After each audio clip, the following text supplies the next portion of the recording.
ਸਤਿ ਸ਼੍ਰੀ ਅਕਾਲ ਜੀ। ਤੁਸੀਂ ਵੇਖ ਰਹੇ ਹੋ ਪੰਜਾਬ ਮੇਲ USA TV। ਮੈਂ ਹਾਂ ਸੰਜੀਵ ਯਸ਼ ਖੰਨਾ। ਤੁਹਾਡਾ ਸਾਰਿਆਂ ਦਾ ਸਵਾਗਤ NRI ਵਰਡ ਦੇ ਵਿੱਚ। ਸ਼ੁਰੂਆਤ ਕਰਦੇ ਹਾਂ ਕੁਝ ਗੱਲਾਂ ਤੋਂ ਜਿਹੜੀਆਂ ਮੈਂ ਤੁਹਾਡੇ ਨਾਲ ਸਾਂਝੀਆਂ ਕਰਦੀਆਂ ਨੇ। ਕੀ ਵਾਪਰ ਰਿਹਾ ਹੈ ਵਿਦੇਸ਼ੀ ਧਰਤੀਆਂ ਦੇ ਉੱਤੇ, ਉਸ ਦੇ ਬਾਰੇ ਝਾਤ ਮਾਰਦੇ ਹਾਂ। ਫਿਰ ਅੱਗੇ ਜਾ ਕੇ ਅਸੀਂ ਕੁਝ ਇੰਪੋਰਟੈਂਟ ਨਿਊਜ਼ ਦੇ ਉੱਤੇ ਹੋਰ ਗੱਲਬਾਤ ਕਰਾਂਗੇ ਆਪਣੇ ਐਕਸਪਰਟ ਦੇ ਨਾਲ। ਸੋ ਕੈਲੀਫੋਰਨੀਆ ਦੇ ਯੇਸ਼ੋਮਿਟ ਨੈਸ਼ਨਲ ਪਾਰਕ ਨੇੜੇ ਜੰਗਲ ਦੀ ਅੱਗ ਦੇ ਕੁਝ ਹੱਦ ਤੱਕ ਕਾਬੂ ਪਾ ਲਿਆ, ਜਿਸ ਵਿੱਚ ਹੁਣ ਤੱਕ 55 ਘਰ ਤੇ ਹੋਰ ਇਮਾਰਤਾਂ ਸੜ ਕੇ ਸੁਆਹ ਹੋ ਗਈਆਂ ਨੇ। ਜਦੋਂ ਅਸੀਂ ਇਹ ਪ੍ਰੋਗਰਾਮ ਰਿਕਾਰਡ ਕਰ ਰਹੇ ਹਾਂ ਉਸ ਵਕਤ ਤੱਕ ਜੋ ਸਾਡੇ ਕੋਲ ਨਿਊਜ਼ ਪਹੁੰਚੀ ਹੈ। ਤੇ ਅੱਗ ਕਾਰਨ ਹਜ਼ਾਰਾਂ ਲੋਕਾਂ ਨੂੰ ਆਪਣੇ ਘਰ ਛੱਡਣੇ ਪਏ। ਅਧਿਕਾਰੀਆਂ ਨੇ ਸੋਮਵਾਰ ਨੂੰ ਇਹ ਜਾਣਕਾਰੀ ਦਿੱਤੀ ਹੈ। ਕੈਲੀਫੋਰਨੀਆ ਦੇ ਜੰਗਲਾਤ ਅਤੇ ਅੱਗ ਸੁਰੱਖਿਆ ਵਿਭਾਗ ਦੇ ਅਨੁਸਾਰ ਇਹ ਹਵਾਈ ਜਹਾਜ਼ ਅਤੇ ਫਾਇਰ ਫਾਈਟਰਾਂ ਲਈ ਇੱਕ ਸਫਲ ਦਿਨ ਸੀ, ਜਿਸ ਵਿੱਚ ਅੱਗ ਨੂੰ ਕੁਝ ਹੱਦ ਤੱਕ ਕਾਬੂ ਵਿੱਚ ਲਿਆਂਦਾ ਗਿਆ। ਹੈਲੀਕਾਪਟਰਾਂ ਰਾਹੀਂ ਅੱਗ ਤੇ 3 ਲੱਖ ਗੈਲਨ ਪਾਣੀ ਡੋਲਿਆ ਗਿਆ। ਉਹਨਾਂ ਨੇ ਇਹ ਵੀ ਕਿਹਾ ਕਿ ਦਮਕਲ ਕਰਮੀ ਵੀ ਅੱਗ ਤੇ ਕਾਬੂ ਪਾਉਣ ਦੀ ਲਗਾਤਾਰ ਕੋਸ਼ਿਸ਼ ਕਰ ਰਹੇ ਨੇ। ਇਸ ਦੌਰਾਨ ਅਧਿਕਾਰੀਆਂ ਨੇ ਇਹ ਦੱਸਿਆ ਕਿ ਡਲਾਸ ਵਿੱਚ 300 ਗਜ਼ ਦੀ ਖੁੱਲ੍ਹੇ ਮੈਦਾਨ ਵਿੱਚ ਅੱਗ ਘੱਟੋ ਘੱਟ ਲੱਗਣ ਕਾਰਨ 20 ਘਰ ਤਬਾਹ ਹੋ ਗਏ। ਬਾਲਚ ਸਪ੍ਰਿੰਗਸ ਦੇ ਫਾਇਰ ਮਾਰਸ਼ਲ ਸੀਨ ਡੇਵਿਸ ਨੇ ਕਿਹਾ ਕਿ ਅੱਗ ਇੱਕ ਖੁੱਲ੍ਹੇ ਮੈਦਾਨ ਵਿੱਚ ਕੱਟਣ ਵਾਲੀ ਮਸ਼ੀਨ ਦੀ ਵਰਤੋਂ ਕਰਦੇ ਸਮੇਂ ਇਸ ਦੇ ਬਲੇਡ ਵਿੱਚੋਂ ਨਿਕਲੀ ਇੱਕ ਚੰਗਿਆੜੀ ਕਰਨ ਲੱਗੀ। ਸੋ ਇੱਕ ਮਾਮੂਲੀ ਘਟਨਾ ਲੱਗਦੀ ਹੈ, ਪਰ ਇਸ ਮਾਮੂਲੀ ਘਟਨਾ ਨੇ ਜੋ ਵੱਡੇ ਨਤੀਜੇ ਸਾਡੇ ਸਾਹਮਣੇ ਲਿਆ ਕੇ ਰੱਖੇ ਨੇ, ਬੜੇ ਹੀ ਖਤਰਨਾਕ ਨੇ। ਡੇਵਿਸ ਨੇ ਵੀ ਦੱਸਿਆ ਕਿ ਅੱਗ ਤੇਜ਼ੀ ਨਾਲ ਫੈਲ ਗਈ ਤੇ ਇਸ ਤੇ ਕਾਬੂ ਪਾਉਣ ਤੋਂ ਪਹਿਲਾਂ 14 ਤੋਂ 20 ਘਰ ਇਸ ਦੀ ਲਪੇਟ ਵਿੱਚ ਆ ਗਏ। ਉਹਨਾਂ ਨੇ ਇਹ ਵੀ ਦੱਸਿਆ ਕਿ ਅਜੇ ਤੱਕ ਕਿਸੇ ਜਾਨੀ ਨੁਕਸਾਨ ਦੀ ਕੋਈ ਖਬਰ ਨਹੀਂ ਮਿਲੀ। ਸੋ ਇਹ ਤਾਂ ਹੈ ਜੋ ਕੈਲੀਫੋਰਨੀਆ ਦੇ ਵਿੱਚ ਅੱਗ ਲੱਗੀ। ਦੂਜੀ ਘਟਨਾ ਕੈਨੇਡਾ ਦੀ ਧਰਤੀ ਤੋਂ ਲਵਾਂਗੇ, ਜਿੱਥੇ ਪੋਪ ਫਰਾਂਸਿਸ ਆਏ ਨੇ ਤੇ ਉਹਨਾਂ ਨੇ ਕੁਝ ਅਜਿਹੀਆਂ ਗੱਲਾਂ ਕਹੀਆਂ ਜੋ ਗੌਰ ਕਰਨ ਦੇ ਲਾਇਕ ਨੇ। ਪੋਪ ਫਰਾਂਸਿਸ ਨੇ ਕੈਨੇਡਾ ਦੇ ਰਿਹਾਇਸ਼ੀ ਸਕੂਲਾਂ ਵਿੱਚ ਮੂਲ ਨਿਵਾਸੀਆਂ ਵਿਰੁੱਧ ਕੀਤੇ ਗਏ ਅਤਿਆਚਾਰਾਂ ਵਿੱਚ ਕੈਥੋਲਿਕ ਚਰਚ ਦੁਆਰਾ ਸਹਿਯੋਗ ਕੀਤੇ ਜਾਣ ਲਈ ਮੁਆਫੀ ਮੰਗੀ ਹੈ।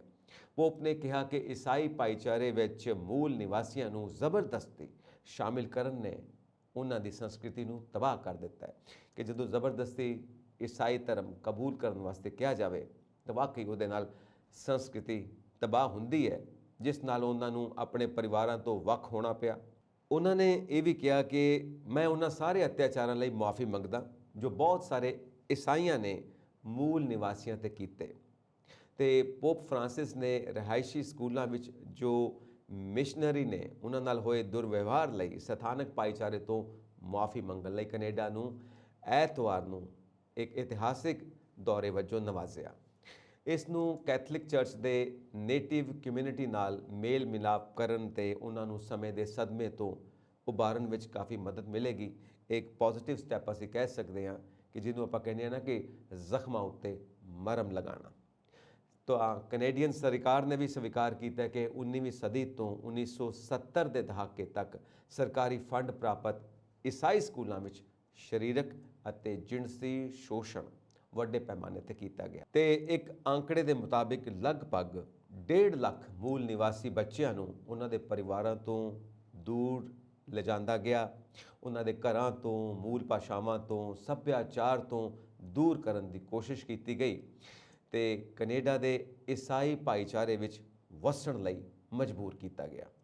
ਅਸੀਂ ਜਦੋਂ ਅਸੀਂ ਹਿਊਮਨ ਹਿਸਟਰੀ ਦੇਖਦੇ ਹਾਂ ਤੇ ਉਹਦੇ ਵਿੱਚ ਸੰਸਾਰ ਦੀਆਂ ਵੱਖ-ਵੱਖ ਧਰਤੀਆਂ 'ਤੇ ਅਜਿਹੇ ਕੰਮ ਵੇਖਣ ਨੂੰ ਮਿਲਦੇ ਨੇ ਜਿੱਥੇ ਇੱਕ ਧਰਮ ਦੇ ਲੋਕਾਂ ਨੇ ਦੂਜੇ ਧਰਮ ਦੇ ਲੋਕਾਂ ਨੂੰ ਜ਼ਬਰਦਸਤੀ ਆਪਣੇ ਧਰਮ ਦੇ ਵਿੱਚ ਸ਼ਾਮਿਲ ਕਰਵਾਉਣ ਦੀ ਕੋਸ਼ਿਸ਼ ਕੀਤੀ। ਭਾਰਤ ਦੀ ਧਰਤੀ 'ਤੇ ਵੀ ਅਜਿਹੀਆਂ ਮਿਸਾਲਾਂ ਮਿਲ ਜਾਣਗੀਆਂ। ਜਦੋਂ ਅਸੀਂ ਪੁਰਾਣੇ ਸਮੇਂ ਵਿੱਚ ਦੇਖਦੇ ਹਾਂ ਕਿ ਵੱਖੋ-ਵੱਖ ਦੇਸ਼ਾਂ ਤੋਂ ਰਾਜਾ ਮਹਾਰਾਜਾ ਆਏ, ਉਹਨਾਂ ਨੇ ਇੰਡੀਆ ਦੇ ਵਿੱਚ, ਭਾਰਤ ਦੇ ਵਿੱਚ ਕਈ ਇਲਾਕਿਆਂ ਦੇ ਉੱਤੇ ਜਿੱਤ ਪ੍ਰਾਪਤ ਕੀਤੀ ਤੇ ਉਸ ਤੋਂ ਬਾਅਦ ਉੱਥੋਂ ਦੇ ਨਿਵਾਸੀਆਂ ਨੂੰ ਜੋ ਹਾਰ ਗਏ ਨੇ ਆਪਣਾ ਧਰਮ ਛੱਡ ਕੇ ਉਹਨਾਂ ਵਿਦੇਸ਼ੀ ਧਰਮਾਂ ਦੇ ਵਿੱਚ ਆਪਣੇ ਆਪ ਨੂੰ ਢਾਲਣ ਲਈ ਮਜਬੂਰ ਕੀਤਾ। ਵਿਦੇਸ਼ੀ ਭਾਸ਼ਾਵਾਂ, ਵਿਦੇਸ਼ੀ ਸੱਭਿਆਚਾਰ, ਵਿਦੇਸ਼ੀ ਧਰਮ, ਜ਼ਾਤਾਂ ਅਪਣਾਉਣ ਲਈ ਮਜਬੂਰ ਕੀਤਾ ਤੇ ਜਿਹੜੇ ਇਸ ਗੱਲ ਲਈ ਤਿਆਰ ਹੋ ਗਏ ਉਹਨਾਂ ਨੂੰ ਉਹ ਆਪਣੇ ਭਾਈਚਾਰੇ ਦੇ ਵਿੱਚ ਲੈ ਗਏ ਤੇ ਜਿਨ੍ਹਾਂ ਨੇ ਵਿਰੋਧ ਕੀਤਾ ਉਹਨਾਂ ਨੂੰ ਮੌਤ ਦੇ ਘਾਟ ਉਤਾਰ ਦਿੱਤਾ ਗਿਆ। ਸੋ ਇਹ ਐਗਜ਼ਾਮਪਲਸ ਪੂਰੀ ਦੁਨੀਆ ਵਿੱਚ ਵੇਖਣ ਨੂੰ ਮਿਲਦੀਆਂ ਨੇ। ਅਗਲੀ ਗੱਲ ਅਸੀਂ ਕਰਾਂਗੇ ਜੋ ਬ੍ਰਿਟੇਨ ਦੀ ਧਰਤੀ ਤੋਂ ਪ੍ਰਧਾਨ ਮੰਤਰੀ ਅਹੁਦੇ ਦੇ ਦਾਅਵੇਦਾਰ ਰਿਸ਼ੀ ਸੁਨਕ ਅਤੇ ਲਿਜ਼ ਟਰਸ ਨੇ सोमवार देर रात BBC ਟੈਲੀਵਿਜ਼ਨ ਤੇ ਆਪਣੀ ਪਹਿਲੀ ਬਹਿਸ ਕੀਤੀ।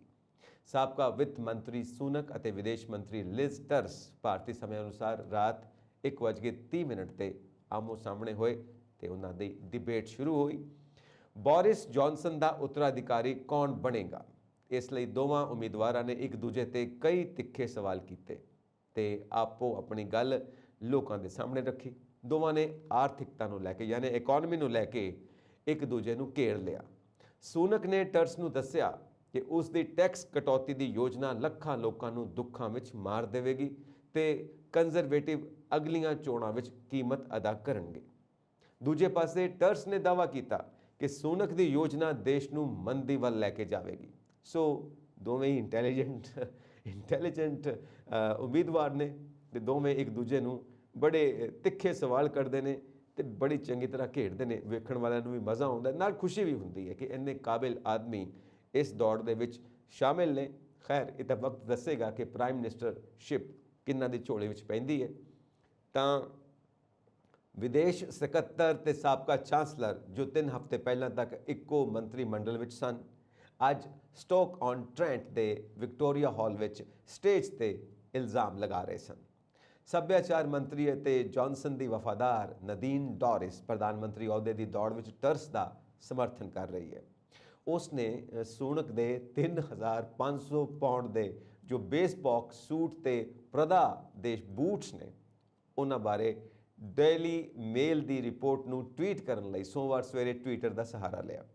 ਇਹ ਟਵੀਟ ਕਰਕੇ ਉਹਨਾਂ ਨੇ ਸੁਨਕ ਨੂੰ ਬ੍ਰਿਟੇਨ ਦੇ ਆਮ ਲੋਕਾਂ ਤੋਂ ਵੱਖਰਾ ਦਿਖਾਉਣ ਦੀ ਕੋਸ਼ਿਸ਼ ਕੀਤੀ ਕਿ ਦੇਖੋ ਬੜੇ ਮਹਿੰਗੇ ਕੱਪੜੇ ਤੇ ਮਹਿੰਗੇ ਸ਼ੂਜ਼ ਪਾਉਂਦੇ ਨੇ ਤੇ ਆਮ ਲੋਕਾਂ ਦੀ ਗੱਲ ਕਰਦੇ ਨੇ। ਖੈਰ ਰਾਜਨੀਤੀ ਹੈ, ਇੱਕ ਦੂਜੇ ਦੇ ਉੱਤੇ ਹਾਵੀ ਪੈਣ ਲਈ ਇੱਦਾਂ ਦੇ ਦਾਅ ਪੇਚ ਅਪਣਾਏ ਜਾਂਦੇ ਨੇ। ਦੁਨੀਆ ਦੇ ਹਰ ਮੁਲਕ ਦੇ ਵਿੱਚ ਇਹ ਚੀਜ਼ਾਂ ਚੱਲਦੀਆਂ ਨੇ ਰਾਜਨੀਤੀ ਦੇ ਵਿੱਚ।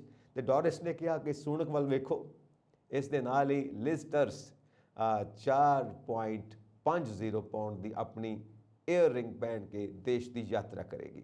ਸੋ ਇਹ ਵੀ ਗੱਲਾਂ ਨੇ ਜੋ ਸਾਹਮਣੇ ਆਉਂਦੀਆਂ ਨੇ। ਤੇ ਨਾਲ ਉਹਨਾਂ ਨੇ ਇਹ ਵੀ ਕਿਹਾ ਕਿ ਜੋ ਸੰਸਥਾਵਾਂ ਇਸ ਚੀਜ਼ ਨੂੰ ਸੌਫਟ ਪਾਵਰ ਦੇ ਰੂਪ ਦੇ ਵਿੱਚ ਇਸਤੇਮਾਲ ਕਰ ਰਹੀਆਂ ਨੇ ਉਹਨਾਂ ਦੀਆਂ ਯੋਜਨਾਵਾਂ ਦਾ ਪਰਦਾਫਾਸ਼ ਕਰਨਗੇ। ਇਹ ਸੰਸਥਾਵਾਂ UK ਵਿੱਚ ਚੀਨੀ ਭਾਸ਼ਾ ਦੀ ਸਿੱਖਿਆ ਤੇ ਸੱਭਿਆਚਾਰ ਨੂੰ ਉਤਸ਼ਾਹਿਤ ਕਰਦੀਆਂ ਨੇ। ਦੀ ਗਾਰਡੀਅਨ ਦੇ ਅਨੁਸਾਰ ਉਹ ਵਿਦੇਸ਼ ਸਕੱਤਰ ਅਤੇ ਪੱਛਮੀ ਨੇਤਾਵਾਂ ਤੇ ਚੀਨ ਦੀਆਂ ਨਾਪਾਕ ਗਤੀਵਿਧੀਆਂ ਤੇ ਇੱਛਾਵਾਂ ਵੱਲ ਅੱਖਾਂ ਬੰਦ ਕਰਨ ਦਾ ਦੋਸ਼ ਲਗਾਉਂਦੇ ਹੋਏ ਕੰਜ਼ਰਵੇਟਿਵ ਲੀਡਰਸ਼ਿਪ ਦੀ ਦੌੜ ਵਿੱਚ ਆਪਣੀ ਵਿਰੋਧੀ ਲਿਜ਼ ਟਰਸ ਦਾ ਸਾਹਮਣਾ ਕਰੇਗਾ ਅਤੇ ਇੱਕ ਨਵਾਂ ਨਾਟੋ ਗੱਠਜੋੜ ਸਥਾਪਿਤ ਕਰਨ ਦੀ ਅਪੀਲ ਕਰੇਗਾ। ਟੋਰੀ ਲੀਡਰਸ਼ਿਪ ਦੀ ਦੌੜ ਵਿੱਚ ਰਾਸ਼ਟਰੀ ਸੁਰੱਖਿਆ ਅਤੇ ਅੰਤਰਰਾਸ਼ਟਰੀ ਮਾਮਲਿਆਂ 'ਤੇ ਧਿਆਨ ਕੇਂਦਰਿਤ ਕਰਨ ਦੀ ਕੋਸ਼ਿਸ਼ ਵਿੱਚ ਸੁਨਕ ਦੁਆਰਾ ਸੋਮਵਾਰ ਨੂੰ ਇਹ ਕਹਿਣ ਦੀ ਉਮੀਦ ਹੈ ਕਿ ਚੀਨ ਬ੍ਰਿਟੇਨ ਅਤੇ ਦੁਨੀਆ ਦੀ ਆਰਥਿਕ ਅਤੇ ਰਾਸ਼ਟਰੀ ਸੁਰੱਖਿਆ ਲਈ ਸਭ ਤੋਂ ਵੱਡਾ ਲੰਮੇ ਸਮੇਂ ਦਾ ਖਤਰਾ ਹੈ। ਸੋ ਆਪਣੀ ਆਬਜ਼ਰਵੇਸ਼ਨ ਹੈ ਕਿਉਂਕਿ ਉਹਨਾਂ ਦੀ ਬੈਕਗਰਾਊਂਡ ਸਾਰੀ ਇਕਨੋਮਿਕਸ ਦੀ ਹੈ, ਲੰਡਨ ਸਕੂਲ ਆਫ ਕਾਮਰਸ ਤੋਂ ਪੜ੍ਹੇ ਹੋਏ ਨੇ, ਇਸ ਕਰਕੇ ਇਸ ਸਾਰੀ ਡਿਵੈਲਪਮੈਂਟ ਨੂੰ ਉਹ ਆਪਣੇ ਪੁਆਇੰਟ ਆਫ ਵਿਊ ਨਾਲ ਦੇਖਦੇ ਨੇ। ਤੇ ਚਾਂਸਲਰ ਨੇ ਕਿਹਾ ਕਿ ਉਹ ਸਾਡੀ ਟੈਕਨੋਲੋਜੀ ਚੋਰੀ ਕਰ ਰਹੇ ਨੇ ਅਤੇ ਸਾਡੀਆਂ ਯੂਨੀਵਰਸਿਟੀਆਂ ਵਿੱਚ ਘੁਸਪੈਠ ਕਰ ਰਹੇ ਨੇ। ਵਿਦੇਸ਼ਾਂ ਵਿੱਚ ਉਹ ਆਪਣਾ ਤੇਲ ਖਰੀਦ ਕੇ ਅਤੇ ਤਾਈਵਾਨ ਸਮੇਤ ਆਪਣੇ ਗੁਆਂਢੀਆਂ ਨੂੰ ਡਰਾਉਣ ਦੀ ਕੋਸ਼ਿਸ਼ ਕਰਕੇ ਯੂਕਰੇਨ ਤੇ ਪੁਤਿਨ ਦੇ ਫਾਸੀਵਾਦੀ ਹਮਲੇ ਨੂੰ ਵਧਾ ਰਹੇ ਨੇ। ਗਾਰਡੀਅਨ ਦੇ ਅਨੁਸਾਰ ਸੁਨਕ ਵਿਕਾਸਸ਼ੀਲ ਦੇਸ਼ਾਂ ਨੂੰ ਬੇਮਿਸਾਲ ਕਰਜ਼ੇ ਅਤੇ ਉਹਨਾਂ ਦੀਆਂ ਜਾਇਦਾਦਾਂ ਨੂੰ ਜ਼ਬਤ ਕਰਨ ਜਾਂ ਉਹਨਾਂ ਦੇ ਸਿਰਾਂ ਤੇ ਕੂਟਨੀਤਿਕ ਬੰਦੂਕ ਰੱਖਣ ਦੇ ਨਾਲ ਸਿੰਜਿਆਂਗ ਅਤੇ ਹਾਂਗਕਾਂਗ ਵਿੱਚ ਆਪਣੇ ਹੀ ਨਾਗਰਿਕਾਂ ਨੂੰ ਤਸੀਹੇ ਦੇਣ, ਨਜ਼ਰਬੰਦ ਕਰਨ ਅਤੇ ਉਹਨਾਂ ਨੂੰ ਪ੍ਰੇਰਿਤ ਕਰਨ ਲਈ ਚੀਨ ਸਰਕਾਰ ਦੀ ਆਲੋਚਨਾ ਕਰਨਗੇ। ਇਹ ਮੈਂ ਕੋਟ ਕਰ ਰਿਹਾ ਨਿਊਜ਼ਪੇਪਰ ਦੇ ਵਿੱਚੋਂ। ਸੋ ਸਥਿਤੀ ਇਹ ਬਣੀ ਹੋਈ ਹੈ ਕਿ ਬਹੁਤ ਹੀ ਬਾਰੀਕੀ ਨਾਲ ਉਹ ਆਪਣੇ ਨੈਸ਼ਨਲ ਤੇ ਇੰਟਰਨੈਸ਼ਨਲ ਮਾਮਲਿਆਂ ਦੇ ਉੱਤੇ ਇੱਕ ਦੂਜੇ ਨਾਲ ਡਿਬੇਟ ਕਰਦੇ ਹੋਏ ਦਿਖਾਈ ਦਿੱਤੇ ਨੇ। ਹਾਲਾਂਕਿ ਬੋਰਿਸ ਜੌਨਸਨ ਨੂੰ ਬਦਲਣ ਦੀ ਲੜਾਈ ਵਿੱਚ ਜੋ ਨਵੀਂ ਮੋਰਚੇ ਦੀ ਮੁਹਿੰਮ ਛੜੀ ਹੈ ਉਹ ਟਰਸ ਸਮਰਥਕਾਂ ਦਾ ਮੁੜ ਮੁਲਾਂਕਣ ਵੇਖੇਗੀ। ਇਸ ਦੌਰਾਨ ਸਾਬਕਾ ਕੰਜ਼ਰਵੇਟਿਵ ਪਾਰਟੀ ਦੇ ਨੇਤਾ ਇਆਨ ਡੰਕਨ ਸਮਿਥ ਨੇ ਕਿਹਾ ਕਿ ਇਹ ਘੋਸ਼ਣਾ ਪਖੰਡੀ ਸੀ ਕਿਉਂਕਿ ਸੁਨਕ 2 ਸਾਲਾਂ ਲਈ ਖਜ਼ਾਨਾ ਚਾਂਸਲਰ ਸੀ ਅਤੇ ਚੀਨ ਨਾਲ ਆਰਥਿਕ ਸਮਝੌਤਾ ਕਰਨ ਲਈ ਸਖਤ ਮਿਹਨਤ ਕੀਤੀ ਸੀ। ਸੋ ਦੇਖੋ ਹੁਣ ਦੋਵੇਂ ਪਾਸੇ ਦਾਅ ਪੇਚ ਚੱਲਦੇ ਪਏ ਨੇ, ਇੱਕ ਦੂਜੇ ਨੂੰ ਥੱਲੇ ਦਿਖਾਉਣ ਦੀ, ਇੱਕ ਦੂਜੇ ਨੂੰ ਨੀਵਾਂ ਦਿਖਾਉਣ ਦੀ ਕੋਸ਼ਿਸ਼ ਹੋ ਰਹੀ ਆ। ਸੋ ਦੇਖੋ ਪਬਲਿਕ ਕਿੱਥੋਂ ਤੱਕ ਇਹ ਚੀਜ਼ਾਂ ਸਮਝਦੀ ਹੈ। ਸੋ ਪ੍ਰੀ ਪੋਲ ਦਿਖਾਉਂਦੇ ਨੇ ਕਿ ਲਿਜ਼ ਟਰਸ ਰਿਸ਼ੀ ਸੁਨਕ ਤੋਂ ਅੱਗੇ ਹੈ। ਇਸ ਦੇ ਬਾਵਜੂਦ ਬ੍ਰਿਟੇਨ ਵਿੱਚ ਰਹਿਣ ਵਾਲੇ ਲੋਕ ਰਿਸ਼ੀ ਸੁਨਕ ਤੇ ਭਰੋਸਾ ਜਤਾਉਂਦੇ ਨੇ। ਆਉਣ ਵਾਲੇ ਦਿਨਾਂ ਵਿੱਚ ਕੰਜ਼ਰਵੇਟਿਵ ਪਾਰਟੀ ਦੇ ਮੈਂਬਰ ਆਪਣੇ ਨੇਤਾ ਨੂੰ ਵੋਟ ਪਾਉਣਗੇ। ਨਤੀਜਾ 5 ਸਤੰਬਰ ਨੂੰ ਐਲਾਨਿਆ ਜਾਵੇਗਾ। ਜੇਤੂ ਉਮੀਦਵਾਰ ਨੂੰ ਬ੍ਰਿਟੇਨ ਦਾ ਨਵਾਂ ਪ੍ਰਧਾਨ ਮੰਤਰੀ ਬਣਾਇਆ ਜਾਵੇਗਾ। ਸੋ ਅਸੀਂ ਰਿਸ਼ੀ ਸੁਨਕ ਸਾਹਿਬ ਨੂੰ ਆਲ ਦਾ ਬੈਸਟ ਕਹਿੰਦੇ ਹਾਂ, ਕਿਉਂਕਿ ਸਾਨੂੰ ਖੁਸ਼ੀ ਹੋਏਗੀ ਕਿ ਭਾਰਤੀ ਮੂਲ ਦਾ ਇੱਕ ਵਿਅਕਤੀ ਬ੍ਰਿਟੇਨ ਦਾ ਪ੍ਰਾਈਮ ਮਿਨਿਸਟਰ ਬਣੇ। ਸੋ ਹੁਣ ਅੱਗੇ ਵਧਦੇ ਹਾਂ, ਆਪਣੇ ਇਸ ਪ੍ਰੋਗਰਾਮ ਨੂੰ NRI ਵਰਡ ਨੂੰ ਅੱਗੇ ਵਧਾਉਂਦੇ ਹਾਂ ਤੇ ਗੱਲ ਕਰਦੇ ਹਾਂ ਆਪਣੇ ਐਕਸਪਰਟ ਦੇ ਨਾਲ। ਸਾਡੇ ਨਾਲ ਸਟੂਡੀਓਜ਼ ਦੇ ਵਿੱਚ ਮੌਜੂਦ ਨੇ Hardeep Singh Sodhi. Sodhi Sahib, welcome to the show. Thank you ji, ਸਤਿ ਸ਼੍ਰੀ ਅਕਾਲ ਜੀ ਸੰਜੀਵ ਜੀ ਤੇ ਤੁਹਾਡੀ ਟੈਕਨੀਕਲ ਟੀਮ ਤੇ ਸੁਣਨ ਵਾਲੇ ਸਰੋਤਿਆਂ ਨੂੰ ਸਤਿਕਾਰ ਸਹਿਤ ਸਤਿ ਸ਼੍ਰੀ ਅਕਾਲ। ਤੁਹਾਨੂੰ ਵੀ ਸਤਿ ਸ਼੍ਰੀ ਅਕਾਲ। ਹੋਰ ਸੁਣਾਓ, ਸੁਖ ਸ਼ਾਂਤ ਸਭ ਠੀਕ ਠਾਕ? ਹਾਂ ਬਿਲਕੁਲ ਠੀਕ ਹੈ ਜੀ। ਤੇ ਫਿਰ ਕੋਈ ਗੱਲਬਾਤ ਹੋ ਜਾਏ ਅਮਰੀਕਾ ਦੀ ਧਰਤੀ ਤੋਂ, ਸਾਡੇ ਨਾਲ ਸਾਂਝੀ ਕਰੋ ਕੀ ਕੁਝ ਵਾਪਰ ਰਿਹਾ ਨਵਾਂ। ਅਸੀਂ ਜਿੱਥੋਂ ਤੱਕ ਨਿਊਜ਼ ਨੂੰ ਫੋਲੋ ਕੀਤਾ ਤੇ ਫਲੋਰੀਡਾ ਦੇ ਵਿੱਚ ਇੱਕ ਕਿਸ਼ਤੀ ਪਲਟ ਗਈ ਆ, ਬੜੀ ਦੁਖਦਾਈ ਖਬਰ ਹੈ। 2 ਦਿਨ ਪਹਿਲਾਂ ਦੀ ਨਿਊਜ਼ ਆਈ ਆ ਕਿ ਉਹ ਹੈਤੀ ਆ ਜਿਹੜੀ ਸਾਊਥ ਅਮਰੀਕਾ ਦਾ ਇੱਕ ਕੰਟਰੀ ਆ। ਹਾਂਜੀ। ਤੇ ਬੜਾ ਵੈਸੇ ਉਹ ਦੁਖਿਆਰਾ ਜਿਹਾ ਕੰਟਰੀ ਆ। 4-5 ਸਾਲ ਪਹਿਲਾਂ ਉੱਥੇ ਅਰਥਕੁਏਕ ਆਇਆ ਸੀ, ਬਹੁਤ ਜ਼ਬਰਦਸਤ, ਹਜ਼ਾਰਾਂ ਦੀ ਤਾਦਾਦ 'ਚ ਬੰਦੇ ਮਰ ਗਏ ਸੀ। ਵੈਸੇ ਗਰੀਬ ਮੁਲਕ ਆ। ਅੱਛਾ ਜੀ। ਤੇ ਉਹਦੀ ਕੋਈ ਉਦੋਂ ਵੀ ਬਹੁਤੀ ਕਿਸੇ ਨੇ ਬਾਂਹ ਨਹੀਂ ਸੀ ਫੜੀ, ਕੋਈ ਹੈਲਪ ਨਹੀਂ ਸੀ ਦਿੱਤੀ। ਤੇ ਉਹ ਵਿਚਾਰੇ ਤੰਗੀ ਤੁੰਗੀ ਦੇ ਮਾਰੇ ਲੋਕ ਇੱਧਰ ਉੱਧਰ ਭਟਕਦੇ ਫਿਰਦੇ ਆ। ਤੇ ਉਹ ਕਿਸੇ ਤਰੀਕੇ ਮਤਲਬ ਅਮਰੀਕਾ ਚੋਂ ਨਾ ਆਉਣਾ ਸੀ। ਵਿੱਚ ਕੁਝ ਲੀਗਲ ਵੀ ਬੰਦੇ ਸੀ, ਕੁਝ ਇਲੀਗਲ ਸੀ, ਏਦਾਂ ਰਲਿਆ ਪੁਲਿਆ ਜਿਹਾ ਸੀਗਾ। ਤੇ ਕਿਸ਼ਤੀ ਰਾਹੀਂ ਪਾਰ ਕਰਦੇ ਸੀ ਤੇ ਉਹ ਕਿਸ਼ਤੀ ਰਾਹ ਦੇ ਵਿੱਚ ਕੋਈ ਇੰਜਣ ਉਹਦੇ 2 ਇੰਜਣਾਂ ਵਾਲੀ ਸੀ ਵੈਸੇ, ਪਰ ਕਿਤੇ ਫਾਲਟ ਪੈ ਗਿਆ। ਅੱਛਾ ਜੀ।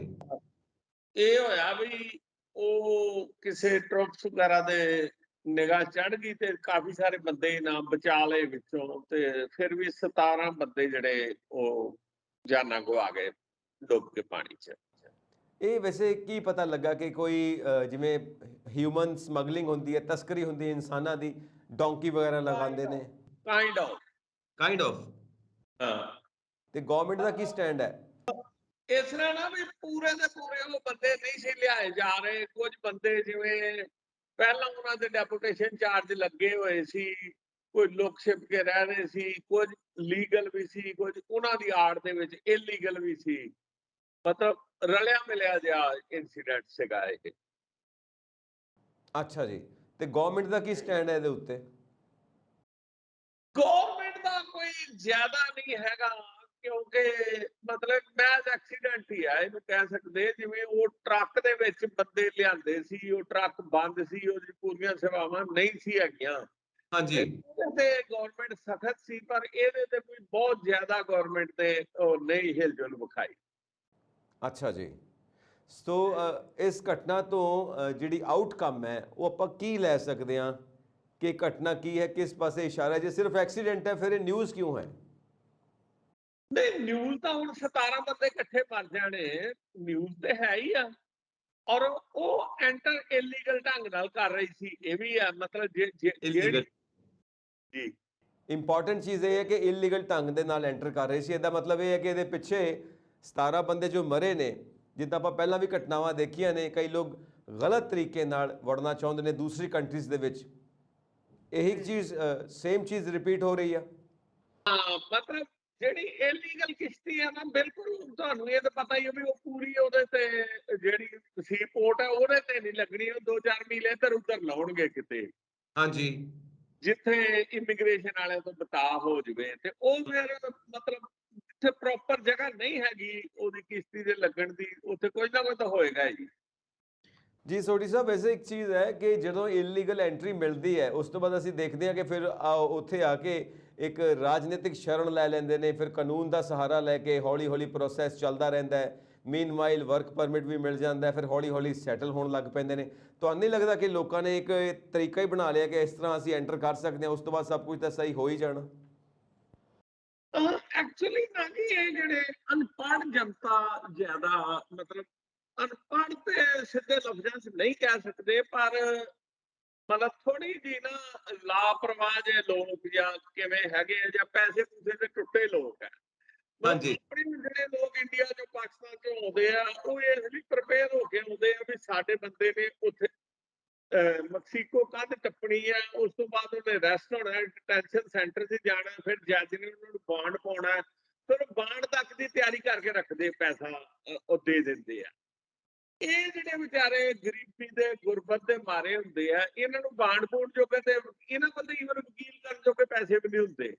ਹਾਂਜੀ ਇਹ ਲੋਕ ਆ ਕੇ ਬਹੁਤੇ ਕੇਸ ਕੂਸ 'ਚ ਨਹੀਂ ਪੈਂਦੇ, ਕੋਈ ਮਤਲਬ 10-20 ਚੋਂ ਇੱਕ ਬੰਦਾ ਕੇਸ ਕਰ ਦਵੇ ਜਿਹਦੇ ਕੋਲ ਪੈਸੇ ਪੂਸੇ ਹੋਣ, ਜਾਂ ਇੱਥੇ ਉਹਦਾ ਕੋਈ ਬੰਦਾ ਹੋਵੇ ਤੇ ਉਹਦੀ ਬਾਂਹ ਫੜ ਲਵੇ ਹਾਂਜੀ ਤੇ ਉਹ ਮਤਲਬ ਅਰੈਸਟ ਹੋ ਕੇ ਤੇ ਅਸਾਈਲਮ ਲੈ ਲੈਂਦੇ ਆ। ਬਹੁਤੇ ਉਦਾਂ ਹੀ 2-4 ਸਾਲ ਲਾਏ, ਫਿਰ ਚਲੇ ਗਏ, ਫਿਰ ਆ ਗਏ, ਫਿਰ ਚਲੇ ਗਏ। ਮਤਲਬ ਇਹਨਾਂ ਦਾ ਆਵਾਜਾਈ ਬਣੀ ਹੀ ਰਹਿੰਦੀ ਆ। ਅੱਛਾ ਇਹਦਾ ਮਤਲਬ ਇਹ ਹੈ ਕਿ ਇਹਨਾਂ ਨੇ ਇੱਕ ਤਰੀਕਾ ਹੀ ਲੱਭ ਲਿਆ ਕਿ ਇਦਾਂ ਹੋਣਾ ਹੈ ਤੇ ਫਿਰ ਇਦਾਂ ਹੋਣਾ, ਉਹਦਾ ਇੰਤਜ਼ਾਮ ਕਰ ਲਓ, ਇੰਨਾ ਪੈਸਾ ਇੱਥੇ ਲੱਗੂ, ਇਦਾਂ ਕਰਕੇ ਤੁਸੀਂ ਸੈਟਲ ਹੋ ਸਕਦੇ ਹੋ।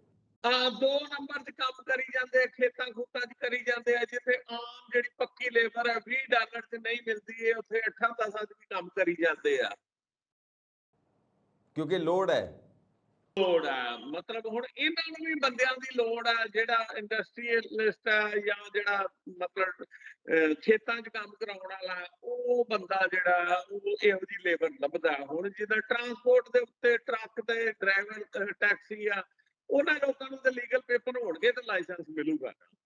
ਤੇ ਇਹ ਜਿਹੜੀ ਆ ਖੇਤਾਂ ਖੂਤਾਂ 'ਚ ਇਹ ਲੇਬਰ ਜਿਹੜੀ ਆ ਖੱਪ ਜਾਂਦੀ ਆ।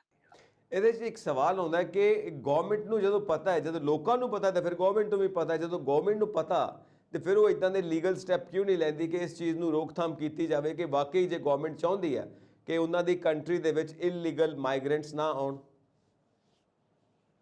ਵੇਖੋ ਫਿਰ ਇਹਨਾਂ ਲੇਬਰ ਕਿੱਥੋਂ ਦੇਣੀ ਆ? ਹੁਣ 4-5 ਸਾਲ ਤੋਂ ਮਤਲਬ ਇੱਕ ਜਦੋਂ ਤੋਂ ਕਰੋਨਾ ਆਇਆ, ਕਰੋਨਾ ਆਉਣ ਤੋਂ ਸਾਲ ਕੁ ਪਹਿਲਾਂ ਤੋਂ ਇੱਕ ਇੱਥੇ ਇੱਕ ਨਵਾਂ ਟ੍ਰੈਂਡ ਸ਼ੁਰੂ ਹੋਇਆ ਸੀ।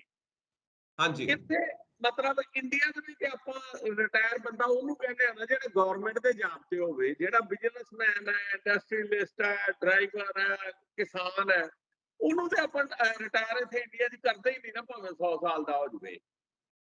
ਹਾਂਜੀ ਇੱਥੇ ਮਤਲਬ 66 ਈਅਰ ਮਤਲਬ 66 ਸਾਲ ਰਿਟਾਇਰਮੈਂਟ ਏਜ ਹੈ। ਜੀ ਭਾਵੇਂ ਤੁਸੀਂ ਖੇਤੀ ਕਰਦੇ ਹੋ, ਭਾਵੇਂ ਖੇਤ ਮਜ਼ਦੂਰੀ ਕਰਦੇ ਹੋ, ਭਾਵੇਂ ਟੈਕਸੀ ਚਲਾਉਂਦੇ ਹੋ, ਭਾਵੇਂ ਟਰੱਕ ਡਰਾਈਵਰ ਹੋ, ਕੁਝ ਵੀ ਕਰਦੇ ਹੋ, ਤੁਸੀਂ ਆਪਣੀ ਇਨਕਮ ਟੈਕਸ ਦੀ ਰਿਟਰਨ 15 ਅਪ੍ਰੈਲ ਤੋਂ ਬਾਅਦ ਭਰਨੀ ਹੈ। ਹਾਂਜੀ ਉਹਦੇ ਅਕੋਰਡਿੰਗ ਇਹਨਾਂ ਤੁਹਾਨੂੰ ਫਿਰ ਮੈਡੀਕਲ ਸਹੂਲਤਾਂ ਦੇਣੀਆਂ, ਬਾਕੀ ਜੋ ਕੁਝ ਤੁਹਾਡਾ ਹੈਗਾ ਦੇਣਾ ਹੈ। ਫਿਰ ਤੁਸੀਂ ਆਪਣੀ ਪਾਲਿਸੀ ਲੈਣੀ ਹੈ, ਜਿੱਦਾਂ ਓਬਾਮਾ ਕੇਅਰ ਲੈ ਲਈ, ਕਿਸੇ ਨੇ ਕੋਈ ਲੈ ਲਈ, ਕਿਸੇ ਨੇ ਹੈਲਥ ਕੇਅਰ ਲੈ ਲਈ, ਮਤਲਬ ਉਹ ਹੁੰਦੀ ਹੈ। ਜਿਸ ਵੇਲੇ ਉਹ ਬੰਦਾ ਰਿਟਾਇਰ ਹੋ ਜਾਂਦਾ ਹੈ, ਫਿਰ ਉਹਨੂੰ social security the as a social security ਉਹਨੂੰ ਪੈਨਸ਼ਨ ਮਿਲਣ ਲੱਗ ਪੈਂਦੀ ਹੈ, ਪਲੱਸ ਉਹਦਾ ਮੈਡੀਕਲ ਫ੍ਰੀ ਹੋ ਜਾਂਦਾ। ਜੀ ਜੀ ਜਿਹੜਾ ਬੰਦਾ ਰਿਟਾਇਰ ਹੋ ਜਾਏ ਉਹ ਸਗੋਂ ਗਵਰਨਮੈਂਟ ਦੇ ਉੱਤੇ ਇੱਕ ਹਿਸਾਬ ਨਾਲ ਭਾਰ ਪੈ ਜਾਂਦਾ। ਹਾਂਜੀ ਤੇ ਹੁਣ 4-5 ਸਾਲ ਤੋਂ ਐਸਾ ਹੈ ਵੀ 66 ਸਾਲ ਤੋਂ ਉੱਤੇ ਵਾਲਾ ਬੰਦਾ ਇੱਥੇ ਕੰਮ ਹੀ ਨਹੀਂ ਕਰਦਾ। ਜੀ ਮਤਲਬ 90 ਮੋਰ ਦੈਨ 90% ਜਿਹੜੀ ਪਾਪੂਲੇਸ਼ਨ ਹੈ ਆਫਟਰ ਰਿਟਾਇਰਮੈਂਟ ਉਹ ਕੰਮ ਛੱਡ ਗਈ। ਉਹ ਕਹਿੰਦੀ ਕਿ ਸਾਨੂੰ ਕੰਮ ਕੀਤਿਆਂ ਵੀ ਉਹਦੇ ਪੈਸੇ ਮਿਲਣੇ, ਉਦਾਂ ਵੀ ਉਹਦੇ ਕਿ ਮਿਲ ਜਾਣੇ ਆ। ਅੱਛਾ ਅੱਛਾ ਇਹ ਸਾਰਾ ਸੋਸ਼ਲ ਉਹਦੇ ਸਟਰਕਚਰ। ਕਰਕੇ ਲੇਬਰ ਦੀ ਬੜੀ ਪ੍ਰੋਬਲਮ ਹੈ ਤੇ ਇਸ ਕਰਕੇ ਇਹ ਗਵਰਨਮੈਂਟ ਥੋੜੀਆਂ ਅੱਖਾਂ ਬੰਦ ਕਰ ਲੈਂਦੀ ਹੈ ਵੀ ਚਲੋ ਆ ਗਏ ਤੇ ਆ ਗਏ, ਚਲੇ ਗਏ ਤੇ ਚਲੇ ਗਏ। ਸੋਸ਼ਲ ਸਟਰਕਚਰ ਥੋੜਾ ਅਜਿਹਾ ਹੈ ਤੇ ਉਹ ਜਿਹੜਾ ਗਵਰਨਮੈਂਟ ਨੂੰ ਵੀ ਸੂਟ ਕਰਦਾ ਫਾਈਨੈਂਸ਼ਲੀ, ਇਸ ਕਰਕੇ ਗਵਰਨਮੈਂਟ ਅੱਖਾਂ ਬੰਦ ਕਰ ਲੈਂਦੀ ਹੈ। ਚਲੋ ਜਿੱਦਾਂ ਉਹ ਪੰਜਾਬੀ ਜੀ ਕਹਿੰਦੇ ਹੁੰਦੇ ਨਾ ਵੀ ਕੋਈ ਚੰਗੇ ਭਲੇ ਮਾਹੌਲ ਦੇ ਵਿੱਚ ਕਿਸੇ ਨੂੰ 2 ਗਾਲਾਂ ਕੱਢਦੇ ਤੇ ਕਹਿੰਦੇ ਸਿੱਠਣੀਆਂ ਦਿੱਤੀਆਂ, ਤੇ ਜੇ ਗੁੱਸੇ ਦੇ ਵਿੱਚ ਭਾਵੇਂ ਕੋਈ ਉੱਚਾ ਵੀ ਬੋਲੋ ਤੇ ਕਹਿੰਦੇ ਗਾਲ ਕੱਢੀ ਆ। ਜੀ ਉਹ ਜੀ ਚੀਜ਼ ਇਹਨਾਂ ਨੂੰ ਬੰਦਿਆਂ ਦੀ ਲੋੜ ਹੈ, ਬੰਦਿਆਂ ਨੂੰ ਕੰਮ ਦੀ ਲੋੜ ਹੈ। ਤੇ ਬਹੁਤਿਆਂ ਨੂੰ ਇਹ ਲੀਗਲ ਤਾਂ ਨਹੀਂ ਕਰਦੇ ਵੀ ਲੀਗਲ ਹੋਇਆ ਬੰਦਾ ਫਿਰ ਗਵਰਨਮੈਂਟ ਦੇ ਉੱਤੇ ਮੈਡੀਕਲ ਵੱਲੋਂ ਵੀ, ਹੋਰ ਵੀ ਸਾਰੀਆਂ ਸੁੱਖ ਸਹੂਲਤਾਂ ਵੱਲੋਂ ਵੀ, ਜੇ ਉਹਦੇ ਕੋਲ ਮਕਾਨ ਨਹੀਂ ਹੈਗਾ ਤਾਂ ਉਹਨੂੰ ਹੋਮਲੈਸ ਦਾ ਕਿਸੇ ਸ਼ੈਲਟਰ ਹੋਮ 'ਚ ਰੱਖਣਾ ਹੈ, ਕੀ ਕਰਨਾ ਹੈ। ਇਹ ਬੜੀਆਂ ਲੰਬੀਆਂ ਚੌੜੀਆਂ ਖੇਡਾਂ ਨੇ। ਖੇਡਾਂ ਨੇ, ਇਹ ਖੇਡਾਂ ਬਹੁਤ ਲੰਬੀਆਂ ਚੌੜੀਆਂ ਚੱਲਦੀਆਂ ਰਹਿੰਦੀਆਂ ਨੇ, ਜੋ ਆਮ ਪਬਲਿਕ ਨੂੰ ਸਮਝ ਨਹੀਂ ਆਉਂਦੀਆਂ। ਇਹ ਥੋੜੀ ਅੰਦਰ ਦੀ ਗੇਮ ਹੈ। ਚਲੋ ਆਪਾਂ ਅੱਗੇ ਵਧਦੇ ਹਾਂ। ਹੁਣ ਜਿਹੜੀ ਆਮ ਪਬਲਿਕ ਨੂੰ ਸਮਝ ਆਉਂਦੀ ਹੈ ਗੱਲ, ਉਹ ਹੈ ਜਦੋਂ ਕੁਦਰਤੀ ਆਫਤਾ ਆ ਜਾਂਦੀ ਆ। ਕੈਲੀਫੋਰਨੀਆ ਦੇ ਵਿੱਚ 3 ਦਿਨ ਹੋ ਗਏ ਨੇ ਅੱਗ ਲੱਗੀ ਹੋਈ ਹੈ ਤੇ ਬਹੁਤ ਜ਼ਿਆਦਾ ਨੁਕਸਾਨ ਵੀ ਹੋ ਰਿਹਾ ਹੈ, ਲੋਕ ਡਿਸਪਲੇਸਮੈਂਟ ਹੋ ਰਹੀ ਹੈ, ਘਰਾਂ ਦੇ ਘਰ ਤਬਾਹ ਹੋ ਰਹੇ ਨੇ। ਸੋ ਇਸ ਬਾਰੇ ਕੀ ਅਪਡੇਟ ਕੀ ਹੈ, ਇਸ ਵਕਤ ਕੀ ਨਿਊਜ਼ ਮਿਲ ਰਹੀ ਤੁਹਾਨੂੰ? ਦਿਨ ਹੋ ਗਏ ਜੀ, ਸੈਕਰਾਮੈਂਟ ਦੇ ਸਾਊਥ ਵਾਲੇ ਪਾਸੇ ਅੱਗ ਲੱਗੀ ਜੰਗਲਾਂ ਦੇ ਵਿੱਚ, ਤੇ ਇੱਥੇ ਜੰਗਲਾਂ 'ਚ ਵੀ ਲੋਕਾਂ ਦੇ ਘਰ ਹੁੰਦੇ ਆ, ਨਿੱਕੇ ਨਿੱਕੇ ਪਿੰਡ ਵੀ ਹੁੰਦੇ ਆ, ਨਾ ਬਸਤੀਆਂ ਦੀਆਂ, ਤੇ ਉਹ ਆਊਟ ਆਫ ਕੰਟਰੋਲ ਆ, ਅਜੇ ਕੰਟਰੋਲ 'ਚ ਨਹੀਂ ਆ ਰਹੀ ਅੱਗ। ਤੇ ਜੀ ਉਹ ਜਿਹੜੇ ਅੱਗੋਂ ਜਿਹੜੇ ਥੋੜਾ ਮੀਲ ਪਰੇ ਨੇ, ਉਹਨਾਂ ਨੂੰ ਸਾਰਿਆਂ ਨੂੰ ਉਹਨਾਂ ਅਲਾਰਮ ਦੇ ਦਿੱਤਾ ਵੀ ਤੁਸੀਂ ਇੱਥੋਂ ਨਿਕਲ ਜਾਓ, ਆਪਣਾ ਘਰ ਛੱਡ ਕੇ ਤੇ ਸੇਫ ਜਗ੍ਹਾ ਤੇ ਨਿਕਲ ਜਾਓ। ਜੀ ਤੇ ਉਹ ਇੱਕ ਕਾਫੀ ਮਤਲਬ ਹੈਗੀ ਹੈ, ਜਦੋਂ ਇਹ ਅੱਗ 2-3 ਦਿਨ ਨਿਕਲ ਜਾਏ ਨਾ, ਤੇ ਫਿਰ ਇਹਦਾ ਇਹ ਹੋ ਜਾਂਦਾ ਵੀ ਏਰੀਆ ਬਹੁਤ ਜ਼ਿਆਦਾ ਵੱਲ ਲੈਂਦੀ ਆ। ਫਿਰ ਤੇ ਕੁਦਰਤੀ ਮਿਹਰ ਹੋਵੇ ਵੀ ਜਿੱਦਾਂ ਮੀਂਹ ਮੂੰਹ ਪੈ ਜਾਏ, ਤੇ ਫਿਰ ਉਹ ਬੁਝਣ ਦੇ ਸਾਰ ਜ਼ਿਆਦਾ ਹੁੰਦੇ ਆ, ਨਹੀਂ ਤੇ ਕਈ ਵਾਰੀ 15-15 ਦਿਨ ਅੱਗ ਕੱਢ ਜਾਂਦੀ ਹੈ ਉਹ। ਅੱਛਾ ਜੀ, ਕਾਫੀ ਨੁਕਸਾਨ ਹੋ ਰਿਹਾ। ਵੈਸੇ ਮੈਨੇਜਮੈਂਟ ਆ, ਕਿਉਂਕਿ ਜਦੋਂ ਫਾਇਰ ਫਾਈਟਰਸ ਲੱਗੇ ਹੋਏ ਨੇ, ਗੱਡੀਆਂ ਲੱਗੀਆਂ ਹੋਈਆਂ ਨੇ, ਹੈਲੀਕਾਪਟਰਸ ਲੱਗੇ ਹੋਏ ਨੇ, ਸੋ ਗਵਰਨਮੈਂਟ ਦੀ ਸਾਰੀ ਰਿਸਪੌਂਸਿਬਿਲਟੀ ਹੈ ਜਿਹੜੇ ਲੋਕ ਉੱਥੋਂ ਡਿਸਪਲੇਸ ਹੋਣਗੇ ਉਹਨਾਂ ਦੇ ਵਾਸਤੇ ਮੁੜ ਵਸੇਬੇ ਦਾ ਕੀ ਕਰਨਾ ਹੈ, ਉਹਨਾਂ ਦੇ ਰੋਜ਼ਗਾਰ ਦਾ, ਜਾਂ ਫਿਰ ਜਿਹੜੇ ਘਰ ਤਬਾਹ ਹੋ ਗਏ ਨੇ ਉਹਨਾਂ ਦਾ ਕੀ ਕਰਨਾ ਹੈ, ਉਹ ਤਾਂ ਸਾਰੀ ਗਵਰਨਮੈਂਟ ਨੇ ਦੇਖਣਾ ਹੀ ਪਏਗਾ। ਉਹ ਮਤਲਬ ਇਸ ਤਰ੍ਹਾਂ ਨਾ ਵੀ ਜਦੋਂ ਕੈਜੁਅਲਟੀਜ਼ ਜਿਹੜੀਆਂ ਨੇ ਉਹ ਮਤਲਬ ਹੋਣ 2 4 5 10 ਹੋ ਜਾਣ, ਤੇ ਫਿਰ ਗਵਰਨਮੈਂਟ ਦੇ ਜ਼ਿਆਦਾ ਭਾਰ ਪੈ ਜਾਂਦਾ। ਅਜੇ ਤੱਕ ਉਹ ਅੱਗ ਜਿਹੜੀ ਆ ਦੂਰ ਦਰੇੜ ਤੇ ਹੀ ਆ ਸ਼ਹਿਰ ਤੋਂ, ਤੇ ਜਿਹੜੇ ਲੋਕ ਹੈਗੇ ਵੀ ਸੀ ਉੱਥੇ, ਉਹ ਆਪਣੇ ਘਰ ਕੋਲ ਜਿਹੜੇ ਮੋਬਾਈਲ ਹੋਮ ਹੈਗੇ ਸੀ ਉਹਨਾਂ ਦੇ, ਉਹਨਾਂ ਨੂੰ ਛੱਡ ਕੇ ਭੱਜ ਭੁੱਜ ਗਏ ਆ, ਤੇ ਅਜੇ ਤਾਈਂ ਕੋਈ ਐਸੀ ਮਾੜੀ ਖਬਰ ਨਹੀਂ ਹੈਗੀ, ਤੇ ਇਸ ਜੀ ਕਰਕੇ ਅਜੇ ਹਾਈਲਾਈਟ ਨਹੀਂ ਹੋ ਰਹੀ ਖਬਰ। ਨਹੀਂ ਹੋ ਰਹੀ। ਵੈਸੇ ਜੋ ਮੈਨੇਜਮੈਂਟ ਹੈ, ਜਦੋਂ ਕੁਦਰਤੀ ਆਫਤ ਆਉਂਦੀ ਹੈ ਉਹਨੂੰ 3 ਹਿੱਸਿਆਂ 'ਚ ਵੰਡ ਕੇ ਚੱਲਦੇ ਆ, ਕਿ ਪਹਿਲਾਂ ਤਾਂ ਤੁਸੀਂ ਜਿਹੜੀ ਆਲਰੇਡੀ ਤਿਆਰੀ ਕਰਕੇ ਰੱਖੀ ਹੋਈ, ਤੁਹਾਨੂੰ ਪਤਾ ਕਿ ਇਦਾਂ ਦੀ ਕੋਈ ਆਫਤ ਆ ਸਕਦੀ ਹੈ, ਪਹਿਲਾਂ ਹੀ ਤੁਸੀਂ ਤਿਆਰ ਹੋ, ਕਿਉਂਕਿ ਹਮੇਸ਼ਾ ਇਦਾਂ ਦੀਆਂ ਆਫਤਾਂ ਆਉਂਦੀਆਂ ਰਹਿੰਦੀਆਂ ਨੇ। ਦੂਜਾ ਪਾਰਟ ਹੁੰਦਾ ਕਿ ਜਦੋਂ ਆਫਤ ਆ ਗਈ ਤੇ ਉਸ ਦੌਰਾਨ ਤੁਸੀਂ ਕੀ ਕੁਝ ਕਰ ਰਹੇ ਹੋ, ਉਹਦੇ ਵਾਸਤੇ ਕੀ ਤਿਆਰੀ ਹੈ। ਤੀਜਾ, ਜਦੋਂ ਆਫਤ ਚਲੀ ਗਈ, ਆਪਣੇ ਪਿੱਛੇ ਜਿਹੜੀ ਤਬਾਹੀ ਛੱਡ ਕੇ ਗਈ ਹੈ, ਉਹਨੂੰ ਕਿੱਦਾਂ ਸਮੇਟਣਾ, ਉਹਨੂੰ ਕਿੱਦਾਂ ਫਿਰ ਤੋਂ ਲੀਹ ਤੇ ਲੈ ਕੇ ਆਉਣਾ। ਇਹ ਤਿੰਨਾਂ ਖੇਤਰਾਂ ਦੇ ਵਿੱਚ ਅਮਰੀਕਾ ਦਾ ਜੋ ਐਡਮਿਨਿਸਟ੍ਰੇਸ਼ਨ ਆ ਬਿਲਕੁਲ ਸਟਰੋਂਗ ਹੈ, everybody knows it. So I think ਕਿ ਜ਼ਰੂਰ ਇਹ ਕਾਬੂ ਪਾ ਲੈਣਗੇ, ਤੇ ਉਸ ਤੋਂ ਬਾਅਦ ਵੀ ਜੋ ਮੁੜ ਵਸੇਬਾ ਕਰਨਾ, ਜੋ ਸਾਰੇ ਹਾਲਾਤ ਉਹਨਾਂ ਨੂੰ ਕਾਬੂ ਕਰਨਾ ਠੀਕ ਰਹੇਗਾ, ਪ੍ਰਸ਼ਾਸਨ ਕਰ ਸਕੇਗਾ। ਕਿਉਂਕਿ ਕੁਦਰਤੀ ਆਫਤ ਹੈ, ਇਹਦੇ ਨਾਲ ਤਾਂ ਤੁਸੀਂ ਲੜ ਹੀ ਸਕਦੇ ਹੋ, ਆਪਣੇ ਆਪ ਨੂੰ ਬਚਾ ਹੀ ਸਕਦੇ ਹੋ, ਉਹਨੂੰ ਰੋਕ ਤਾਂ ਨਹੀਂ ਸਕਦੇ। ਕਿਸੇ ਵੇਲੇ ਕੁਝ ਵੀ ਹੋ ਸਕਦਾ ਹੈ, ਕਿਤੇ ਭੂਚਾਲ ਆ ਸਕਦਾ ਹੈ, ਕਿਤੇ ਹਨੇਰੀਆਂ ਆ ਸਕਦੀਆਂ ਨੇ, ਕਿਤੇ ਸਾਈਕਲੋਨ ਆ ਸਕਦਾ, ਸੁਨਾਮੀ ਆ ਸਕਦੀ ਹੈ। ਇਹ ਤਾਂ ਤੁਸੀਂ ਆਪਣੇ ਆਪ ਨੂੰ ਕਿੰਨਾ ਕੁ ਬਚਾ ਸਕਦੇ ਹੋ ਉਹਦੇ ਉੱਤੇ ਹੀ ਆ।